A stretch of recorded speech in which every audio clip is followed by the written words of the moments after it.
Hey, hello everybody. How you doing? How are you doing? Welcome, welcome, welcome. This is something new. You don't see my face on the video, but you should be able to hear me, so that's cool. And I'm cooking food in my kitchen at the same time, so hopefully all this is going to go really well. This is going to be kind of slapdash for the first episode or two because it's a new idea and I don't have everything all worked out yet. But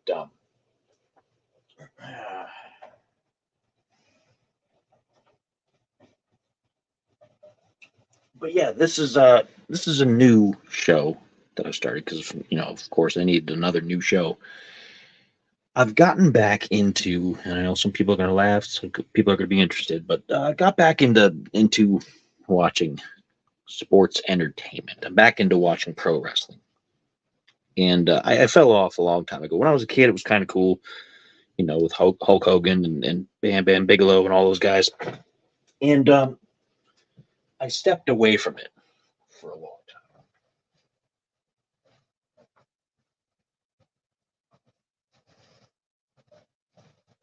It just wasn't fun. The storylines were silly. A lot of that has changed within the last year or so. There's been a lot of big changes. I might mention a couple things as we go on, but I'm not going to get too much into the process and all that.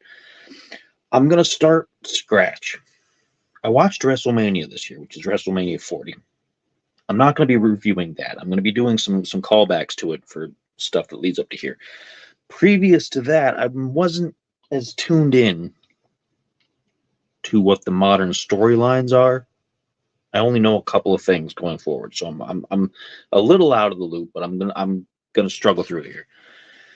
This review is gonna be the first full review I do, which is the Raw for WWE Raw after WrestleMania, which took place on the April 8th, 2024, in Philadelphia, where they had held WrestleMania. This is continuing over from that.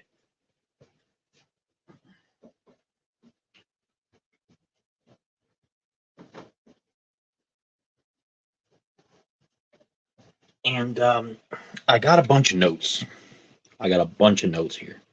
Let me put up the brand and everything because I wanted to kind of be like, guess what? This is Spider Slam. That's what the new show is being called for now. Does it suck? I don't know. I was gonna play off like SummerSlam, you know, but if it sucks, tell me. I might change it or I might not. I might not. I might not care. I might just be like, well, you're dealing with it. I got the banner up and everything. So yeah. So I'm mostly an old school wrestling fan from way back before it was the E and it was the F. And like I said, I fell off after a while. But I've been more impressed with what they've been doing lately. Like WrestleMania was actually pretty decent for the most part. There are some stinkers. You're gonna have some stinkers and some clunkers and whatnot. But Raw had a couple too, and they're gonna have those. But for the most part, I've been more impressed than I used to be. So I'm gonna go forward with this. And if you have any comments, questions, whatever, I know this is pre-recorded, but you can post these on the YouTube video after the fact. Okay. All right. Let me stir my food again over here. I keep stepping away.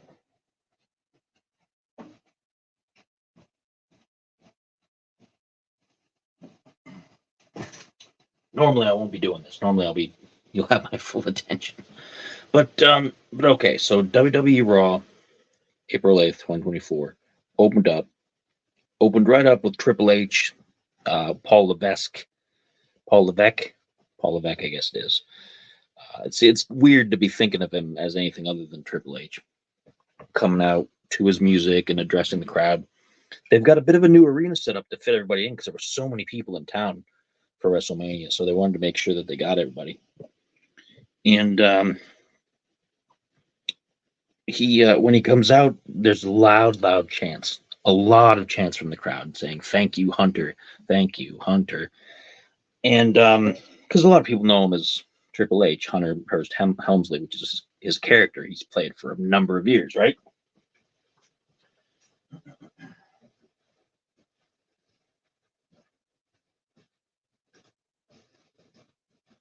And so they did that, and he addresses them. He says, "I came out to thank you."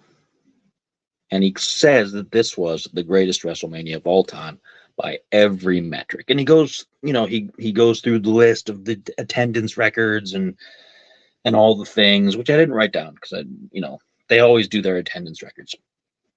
It's not really a big deal to me, but it's a big deal to them.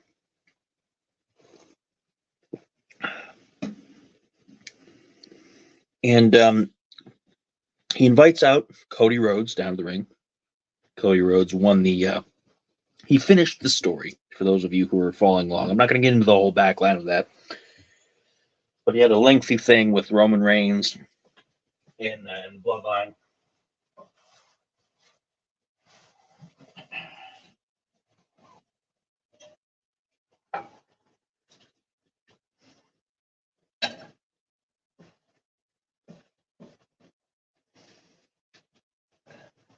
And he finished the story. He won the world championship, the undisputed world championship, right? So he's the new champion.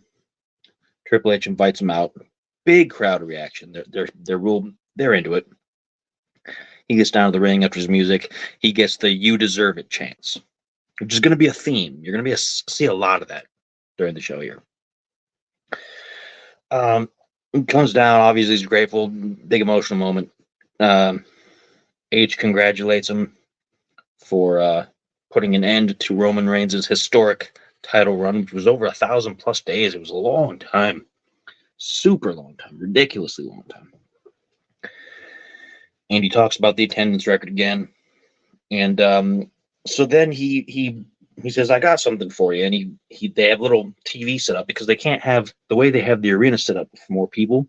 They can't have the traditional big, gigantic Titantron screen up. So they got this little TV that they got wheeled up to the ring. And it's a vignette, a little video set to music about Cody's story from start to finish. And he's emotional. He's visibly like misty-eyed for the whole thing. And it makes sense. It's a big deal. It's a big deal for him. His family comes from wrestling. Dusty Rhodes was his dad, and Dusty Rhodes is a legend, right?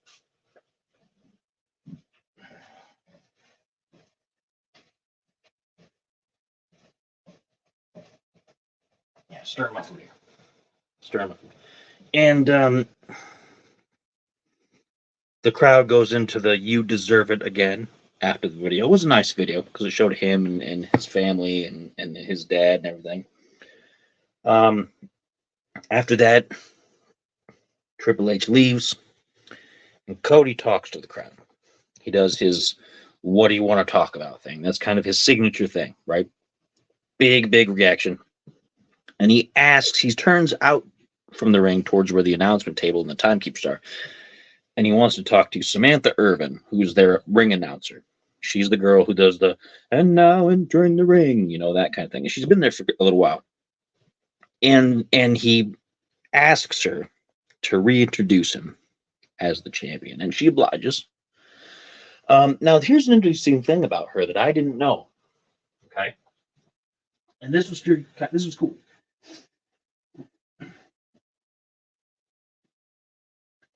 Because we all know, we all know that it's a scripted thing, that there's a lot of choreography in pro wrestling, right? It's scripted. It's not, they know who's going to win ahead of time, whether we do or not. We can make a lot of guesses, and a lot of times we're right, but she doesn't want to know ahead of time. She doesn't want to be in the know.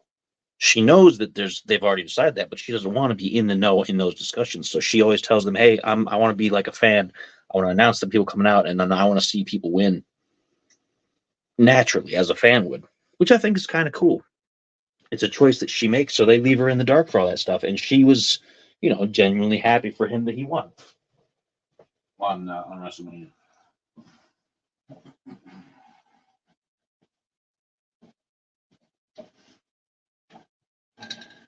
And so she announces him, And he talks to the crowd again. He addresses the Roman Reigns falling. He acknowledges the title run. The crowd chants, "Thank you, Roman," which is cool, showing some respect for the former champ. Cody shows a video of his daughter on the various little monitors around the things, and she's a toddler, and she's going, "Papa, finish the story," and it was cute. It was cute. You know, it was a nice thing to see.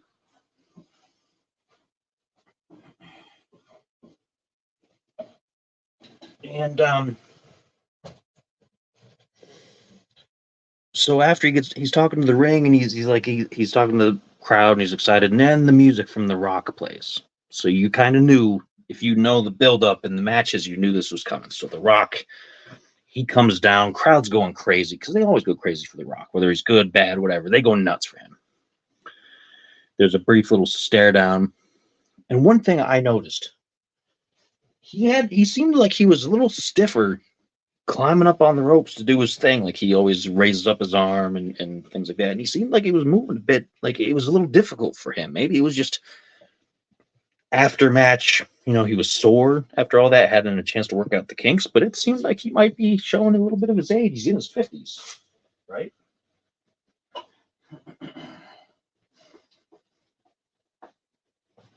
And so he comes down, the crowd chants Undertaker, which, you guys, if you know WrestleMania,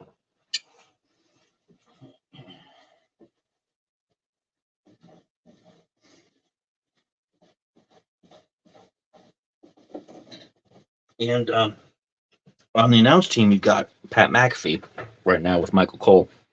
Pat McAfee's like another radio show guy in the sports business, and he's a big friend of The Rock. So when they start chanting Undertaker, he says, "Too soon." Too soon.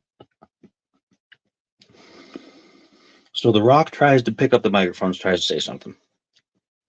The crowd boos really loud, starts singing "Rocky Sucks." And that happens like 3 or 4 times. And every time he tries to pick the mic up, they do that.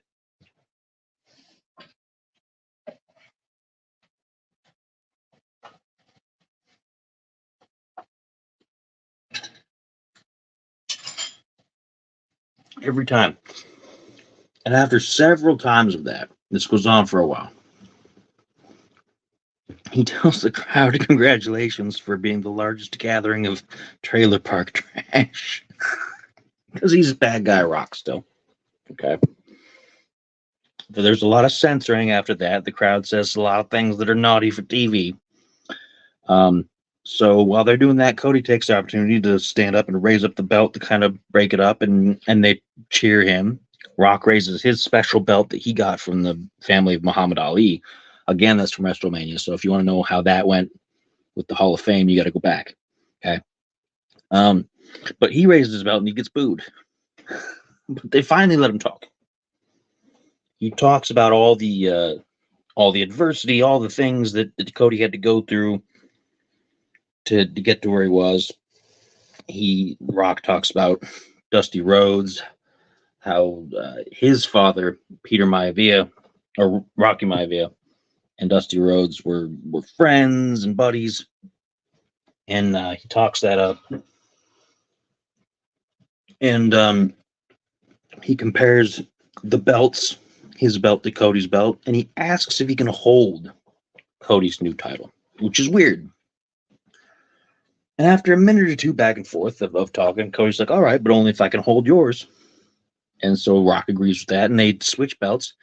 And the crowd goes, "This is awkward," because it was a weird kind of awkward moment, right? I don't know. It seems strange to me.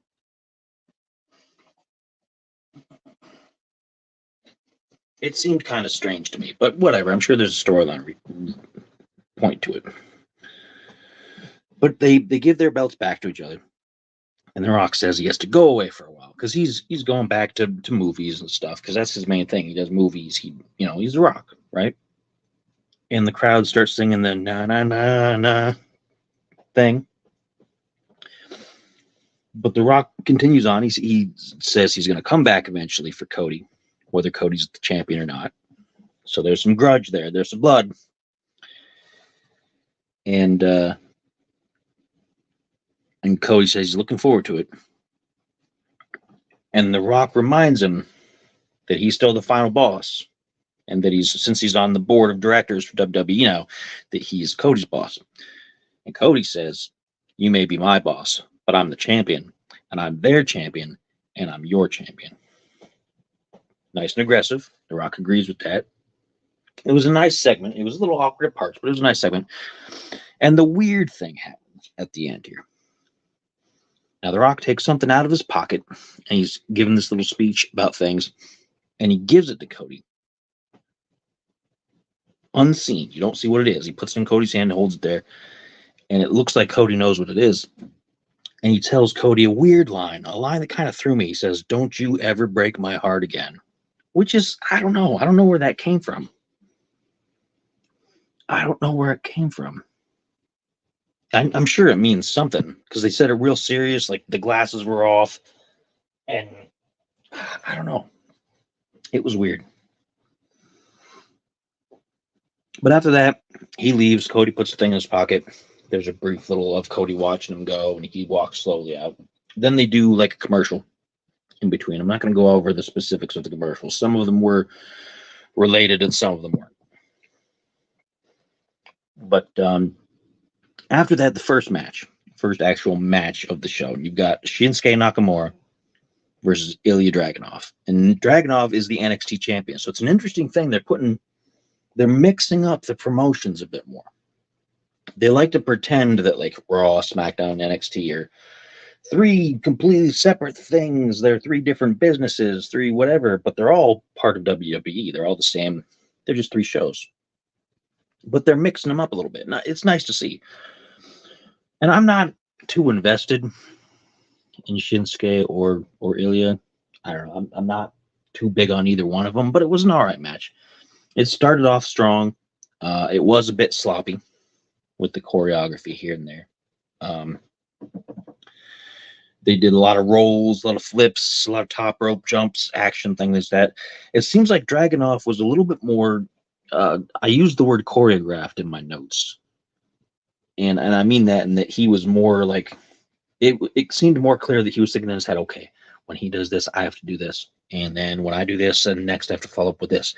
Like he's pre-thinking things out, which they do, but it didn't look as natural as it could be. And it was a kind of a short match. It wasn't necessarily like a squash.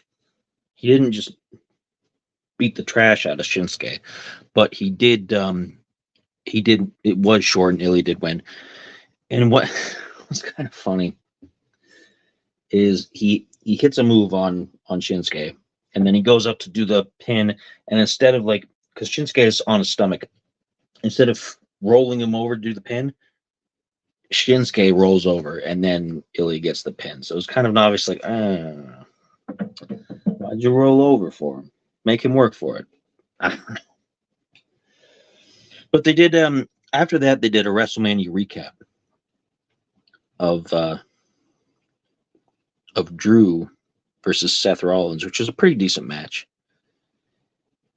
With Punk's interference. Well, the Punk didn't interfere. This was after the match where Drew went over to try to get in CM Punk's face. Punk had enough of it, knocked him over, and then Damian Priest came in to cash in Money in the Bank and steal the championship straight from Drew. So that was fun to see, because when I saw that at WrestleMania, I laughed. I thought it was funny. It was very well done. If you haven't seen it yet, go back. It's on Peacock, the Peacock app. WrestleMania 40.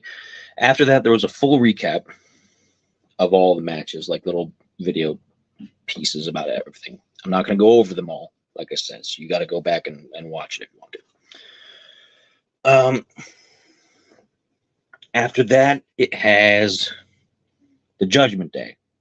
The Judgment Day. Finn Balor, JD McDonough, I can't get his last name right, and Dominic Mysterio.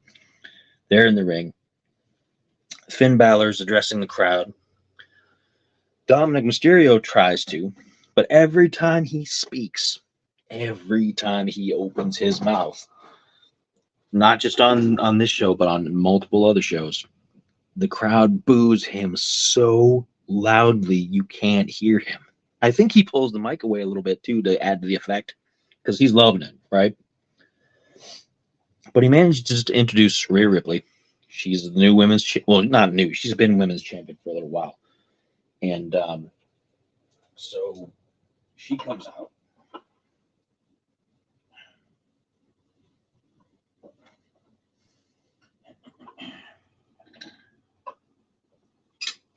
Getting my food here. She comes out, and the crowd chants "Mommy, Mommy, Mommy" because that's the nickname that she's been using. She addresses the crowd, and then Finn Balor introduces Damian Priest, and he got a good reaction. He got a pretty good reaction for everything. He'd been holding on to that Money in the Bank for a while, and if it was going to happen, this was the night to do it.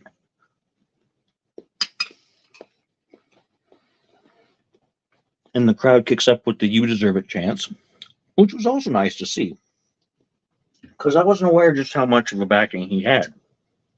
I guess he's got a good core of people that are like, yeah. And so they were big on him. He starts talking to the crowd, talking about how they have all these titles. And then R-Truth shows up in the middle, holding up his tag team title belt. Because if you've been watching for a while, you know R-Truth keeps acting like, oh yeah, I'm in the Judgment Day, and they keep telling him, no, you're not, and they keep beating him up, and Miz has been trying to like convince him, no, man, they don't like you, they're not your friends, come on, trying to save him from stuff. So he comes out, and Damian Priest is like, oh no, not again, we're not doing this, you're not in with us. And R-Truth's like, no, I brought the tag titles back to the Judgment Day. Because the Judgment Day had the titles. Finn Balor and Damian Priest had the titles already, and they had lost them on night 1 of WrestleMania to Miz and R-Truth. So then Miz shows up. He talks some trash. I've never been a big fan of Miz, but I do respect how he helps other people become bigger in the business.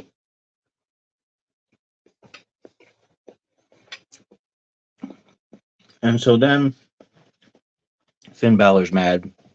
So he challenges Miz and Truth to a tag team match. Truth says it's not fair because there's only 3 people on his team compared to the 5 in the Judgment Day. And everybody's kind of confused. Like, what do you mean there's 3 of us? There's me, there's Miz, and there's R-Truth. And he says, well, it's me and Miz and a guy you can't see, which that should be a tip. Everybody should have known exactly who was going to come out. Okay, guy you can't see. So, but Judgment Day says, yeah, sure, because they think they got the advantage. They're going to do 3 on 2. They're going to do Finn and JD and Dominic. So R-Truth turns around to try to call out their 3rd person that they can't see, and they get jumped by Judgment Day. So the match starts. It's a lot of cheap shots going on behind the ref's back from Judgment Day, which is how they operate. They're bad guys, right? Miz was pretty impressive. Miz rolled. He's for his age and for me not really liking him as a character, he was pretty impressive. He did quite a lot in the match. I'm not going move for move because that would be a lot more extensive in my notes, and it would have taken me like hours and hours to do this. But so they go back and forth for a while. Judgment Day starts getting the upper hand, and then the guy you can't see comes out. Of course, it's John Cena, right? John Cena. Who else would it be? You can't see me. Now the thing about it is, though, Cena was really he was really milking it. He looked like a cartoon character. He was really over the top, like even more so than like some of the guys from the 80s, like Hogan and stuff. He was really going crazy with it. With his gestures and his facial expressions, and it looked goofy. In my notes, I said he's looking goofy. But he and R-Truth and Miz give the other guys synchronized side slams, 5-knuckle shuffles, and attitude adjustments. And then they all pin the three guys at the same time. It was goofy. It was kind of silly, but it was fun. I didn't hate it.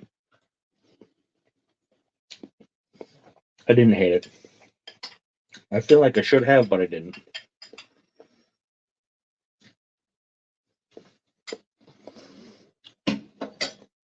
After that, there was a short Bronson Reed promo. Bronson Reed's backstage. He's a big dude. He apparently won the Andre the Giant Battle Royal, which they have every year before WrestleMania. So he got a big trophy, and he was showing it off. But it does that, and I think it did a commercial. And then it shows Rhea and Dominic backstage. And they're talking about the titles, and they're talking about the tag match that just went on. And so Dominic's going to go talk to Adam Pearce, who's the general manager for Raw. And that's the show they're on, I think. And as soon as he leaves, Liv Morgan attacks Rhea from behind and beats the crap out of her until they're separated. So that's going to set up a feud, I'm sure, for a future show. It'll be Liv Morgan versus Rhea Ripley at some point down the line. And that leads into the second match, which is the ladies' match. The ladies' match of Indy Hartwell versus Roxanne Perez, who is the NXT Women's Champion, which, again, it's another example of them mixing up the shows.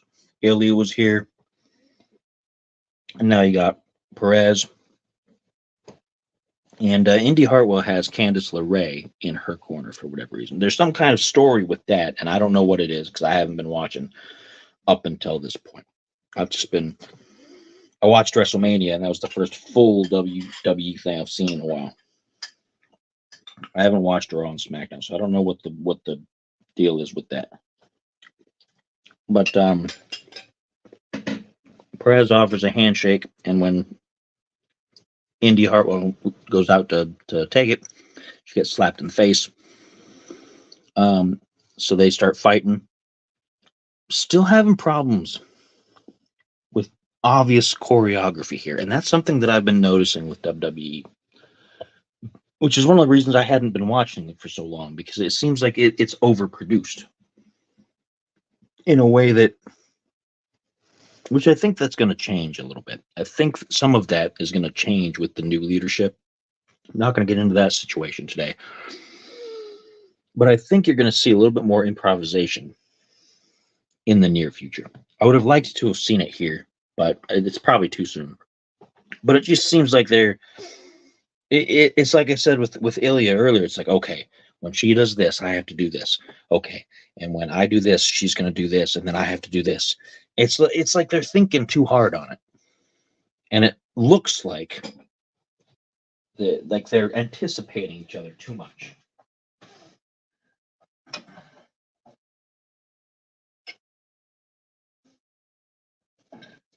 And so it makes it look sloppy. To me, anyway. Now, Roxanne Perez did some good selling. She did some good, like when she was getting hit, it made it look like, oh, wow, this hurts. Oh, this is pushing me around. So that was nice to see. Candice LeRae interfered to try to help Indy Hartwell, but it ended up backfiring because it distracted her also, and that cost her the match. So there's going to be some tension with them after that, which there's another storyline to look forward to if you're into that.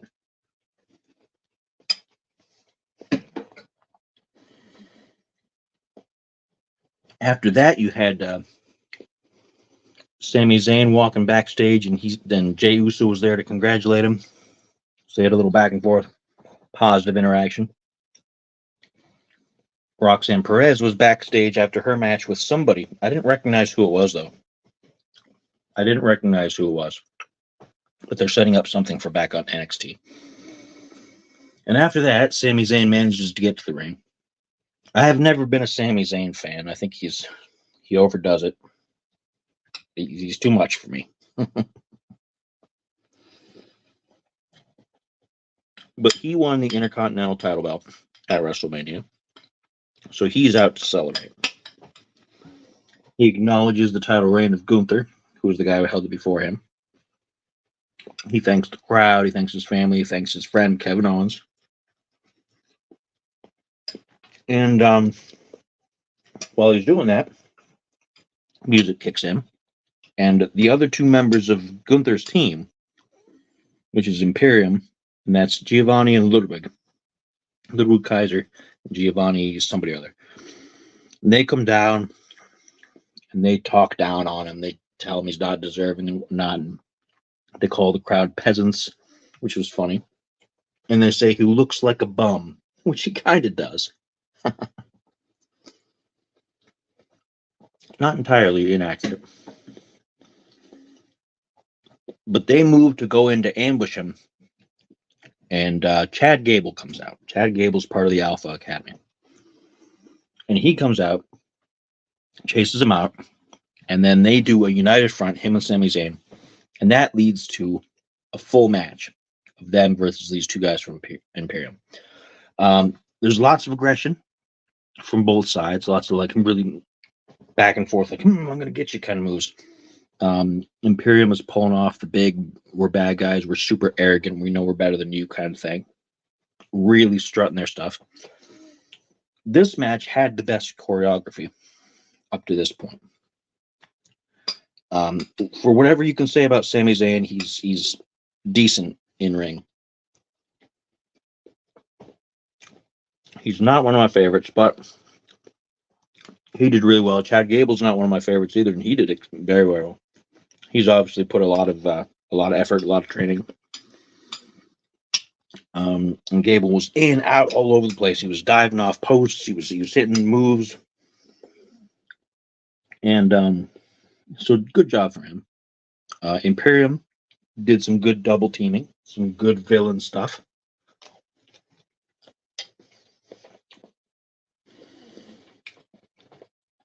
At one point, Sami and Chad Gable pulled off double German suplexes, double, triple German suplexes against Imperium, where they both did the triple suplexes each to each guy. And then they did both their finishers back to back for the win. So it was a good match. I don't like either of these characters, but it was a good match. It was probably the best match up to that point.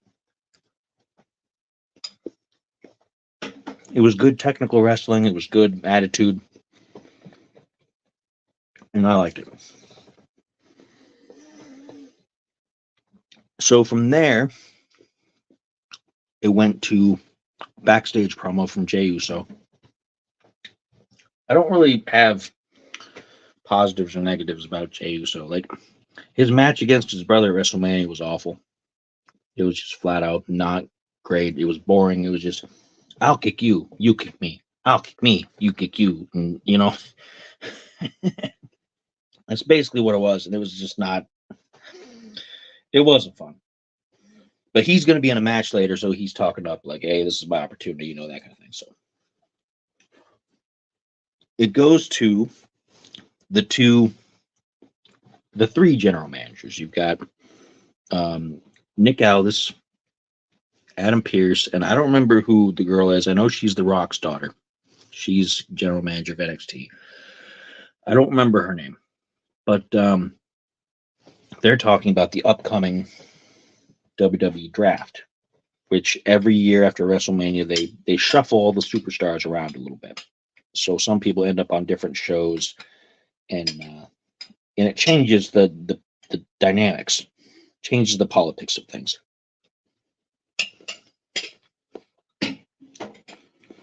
And while they're doing that, Chelsea Green comes in and interrupts. Now, if you don't know all these people's names, this probably isn't the show for you because it was hard enough for me to keep track of all these people, and I just barely got back into it. But if you follow along, then you know who I'm talking about. If you don't, you can either look them up or you can just be like, whatever. I don't care what Spider says. But Chelsea Green came out. She's complaining. She didn't get a chance to be in WrestleMania. She didn't get her WrestleMania moment. I got the feeling that she's approached these guys before and complained about things, and they're kind of sick of her complaining. So, and I'm not going to apologize for eating my food here. I'm hungry. It's late as I'm recording this, and so you can just deal with it. I said this is a little more slapdash of a show. So she complains, and I say, "Okay, well, we'll get you your moment. We'll put you in a match tonight. You can go right out to the ring. We'll give you a match right now." And so she's pleased about it. And they smirk at each other. They know what they're doing. So she's out there. She's in the ring, and Jade Cargill comes out. She's been recently signed by WWE. She's a big lady. I don't mean big like wide or chunky or anything like that. She's tall. She's got muscle. She's a tower of a lady. Okay. And so she comes down because she's a pure powerhouse. And when she gets there, she does her thing and everything. And Chelsea Green's like, "No, this isn't the match I wanted. No, I don't want to do this." So she's trying to get them to call off the match. And Jade grabs her, puts a couple moves on her, puts her in her finisher. Done. Less than 5 minutes. Less than 5 minutes. Total squash. Complete squash. Just to show off Jade Cargill's power. Which I understand. She's new. She just had her first WrestleMania match. She was in a Royal Rumble. I get that.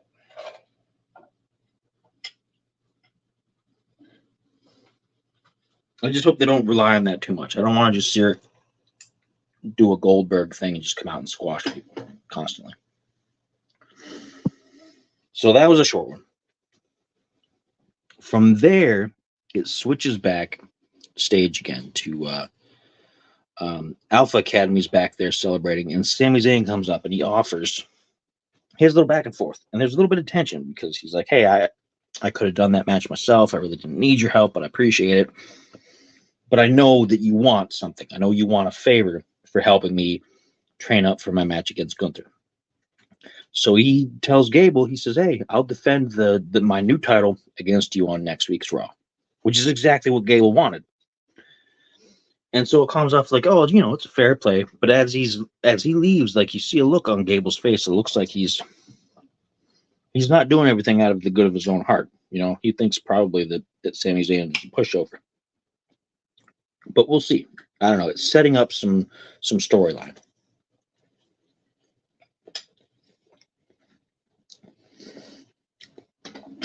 But after that was the main event.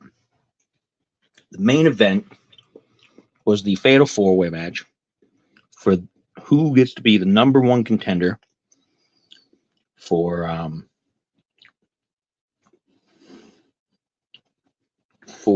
Damian Priest's belt, right? So this is for the heavyweight title. Drew McIntyre comes out first. He gets a segment on his own. He complains. He talks about how like Seth Rollins deserved the fight that they had and whatever, and he was good. He goes on this lengthy thing against CM Punk, and he basically puts him on notice. He says, "Hey, I'm coming after you at some point." Because in the storyline wise, it's his fault that Punk didn't get the wrestle at WrestleMania. He got injured in the Royal Rumble, right?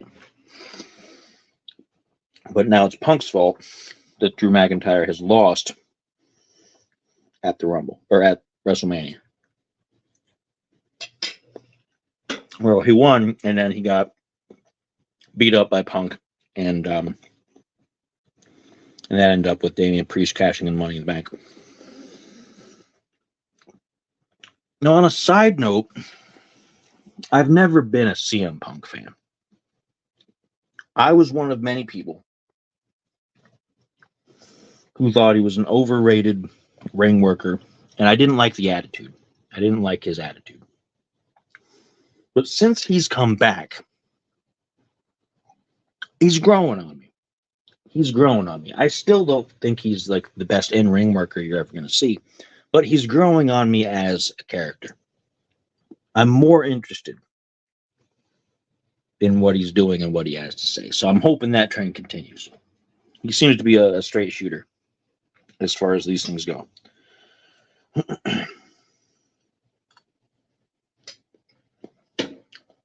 So anyway, while Drew's complaining, Jey Uso's music starts and he comes out because he's, they're supposed to have this fatal four-way match. He's the next person coming out. So he comes down to the ring and Drew McIntyre goes outside and basically has a tantrum. He's throwing chairs around. He's stomping around. He's like just angry. Then they have a commercial break. By the time the commercial break's over, he's back in the ring. Him and Jay are in the ring waiting for the next person, which is Bronson Reed. He comes out, looks menacing, points at both the other guys, I'm coming for you kind of stuff. And then the last person arrives, Ricochet. And I didn't know that they've been using Ricochet to any major extent. I know they use him for things, but he always seems like he's in the jobber role these days. But this is a pretty high-profile match, so maybe they'll be up in his usage in the near future. So they start the match. It's pretty typical for a fatal four-way. It's basically pure chaos. Momentum goes back and forth between the powerhouses, Bronson Reed and Drew, and the quicker guys, which is Jay and Ricochet. There was a really poor spear attempt from Jay versus Bronson Reed, and it was supposed to be one of those things where you run at a guy who's much bigger than you and try to hit him with something, and then it just bounces off. But it looked like he pulled himself short. It looked like he didn't, like Jay ran up to do it and then pulled himself short on purpose and stumbled. And so Bronson tried to do the this cat's yelling at me. He tried to do the make it look like, oh yeah, I've just been hit by this spear, but I didn't fall over because I'm a big tough guy. But it didn't work. It was really bad. And I'm telling you, and Jey Uso and Jimmy have both been really underperforming since they split up as a tag team. It just hasn't looked as good. I don't know. Something has to change with both of those guys. I don't know what it is, but after that, there's what I put in my notes as the Battle of No Cells, Bronson versus Drew, which is supposed to be two big guys punching each other and showing, oh, I'm tougher than you, smack. Oh, I'm tougher than you, smack. Oh, I'm not going to take any damage, smack. Oh, I'm not going to take any damage, smack. Very little effect on both sides. At some point, they both end up outside the ring. And Bronson Reed ends up on a table. He gets knocked onto the table by Drew McIntyre. And then Drew McIntyre gets hit by something. So Ricochet gets up and does a 450 splash from the ring post onto Bronson on the table. It was impressive. He was a little short there too, though. I think he didn't quite hit it just right because I think he's going to feel that in the morning. It was impressive, but it looked like it didn't look like it was exactly where it needed to be. He wasn't in the sweet spot. So they're out there like all beat up. Drew McIntyre gets back in the ring to fight Jey Uso, and he hits his signature, which is the Future Shock, special DDT. And then he gets up and goes to the corner to get ready to do his special Claymore kick. And then Punk is at ringside and grabs him by the leg so he can't run. He turns to look at Punk, and then he gets super kicked by Jey Uso. He gets speared, and then he gets splashed from the top rope, and then Jey covers him for the win. So Punk's out there celebrating to Jey Uso's music and that kind of thing. That's pretty much the end of the show. And they're really digging into this whole Drew McIntyre Punk thing. Because Drew McIntyre has been hitting and hitting and hitting CM Punk with the insults and the abuse. Because Punk can't do anything back. He can't fight because he's injured. But now it's payback time. And now things are getting interesting. It's getting interesting. So that was WWE Raw from what was the date? April 8th, 2024 in Philadelphia.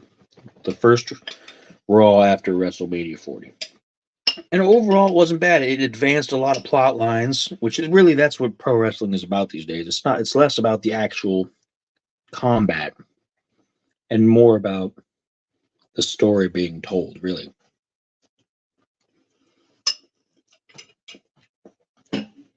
Which is kind of unfortunate. Because I would love to see some really good matches. Like the Sami Zayn and Chad Gable match with Imperium was just really well done. And I'd like to see more of that, but better. I want to see more of that, but better. And I don't know if I'm going to get that. It just seems like sloppy work is kind of the way things are most of the time these days. But I would love to see flawless performances as often as possible.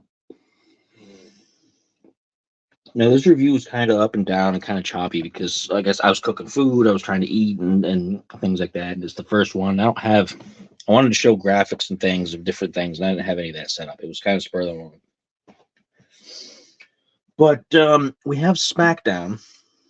As I'm recording this, tonight is actually SmackDown.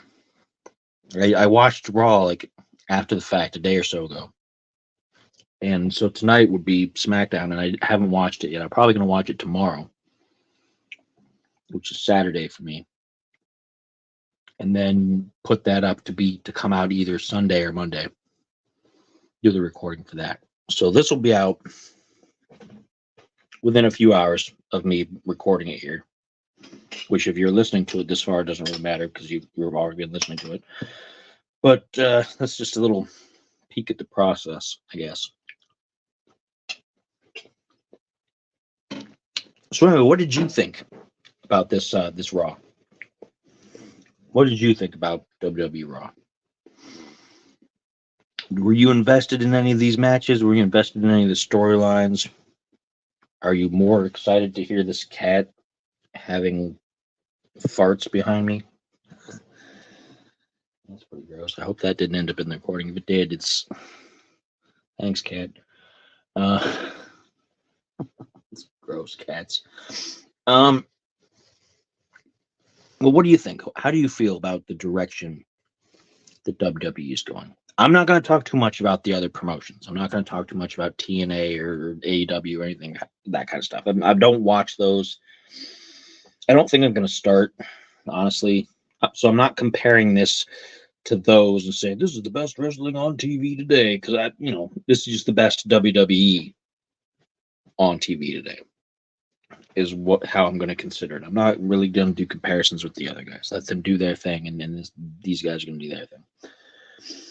So let me know what you think, what your thoughts are. Drop some comments, like, share, subscribe, all that good stuff. And I will see you guys for SmackDown very soon.